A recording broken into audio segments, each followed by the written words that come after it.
నాయకులందరూ ప్రజాప్రతినిధులు కదా, మరి ప్రజలు ఎందుకు న్యూట్రల్ గా ఉండకుండా వ్యక్తి ఆరాధన చేస్తూ కూర్చుంటారు? గుర్తుంచుకోండి, వ్యక్తి ఆరాధన చాలా ప్రమాదకరం. మన నాయకుడు ఏదైనా పాలసీని గాని, స్కీమ్‌ని గాని పెట్టి అందువల్ల ప్రజలకు న్యాయం జరిగితే మనం అందరం కూడా ఖచ్చితంగా అభినందించాల్సిందే. అదే నాయకుడి వల్ల ఏదైనా నష్టం జరిగితే ఖచ్చితంగా ప్రశ్నించగలగాలి. అంతేగాని భజన చేస్తూ, వ్యక్తి ఆరాధన చేస్తూ కూర్చోకూడదు. నాయకులు ఎప్పుడూ కూడా సేవకులే. నా దృష్టిలో ప్రజలు, యూట్యూబర్స్, ఇండివిజువల్ మీడియా ఛానల్స్ అందరూ కూడా న్యూట్రల్‌గా ఉండాలి. ఎట్టి పరిస్థితుల్లో కూడా వ్యక్తి ఆరాధన చేస్తూ కూర్చోకూడదు. ఏ పార్టీలోని సపోర్టర్స్ గాని, కార్యకర్తలు గాని ఆ పార్టీ రూలింగ్‌లోకి వచ్చేంత వరకు మాత్రమే కష్టపడాలి. వన్స్ ఆ పార్టీ రూలింగ్‌లోకి వచ్చిందా, సపోర్టర్స్ అలాగే కార్యకర్తలు ఔట్ ఆఫ్ ది బాక్స్ వచ్చి మన నాయకులు చేస్తున్న యాక్టివిటీస్‌ని క్వెషన్ చేయగలగాలి.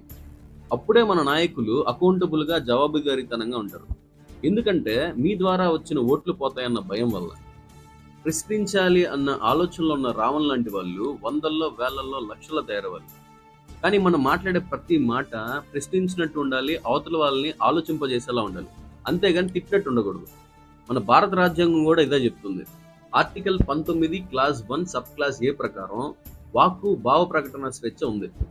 At the same time article 19 class 2 ప్రకారం మనం మాట్లాడే మాటల్లో కూడా మర్యాద, నైతికత ఉండాలి. సో కాబట్టి ప్రశ్నించండి, ఇష్యూని పక్కదారి పట్టకుండా చూసుకోండి. జై భీమ్, జై భారత్.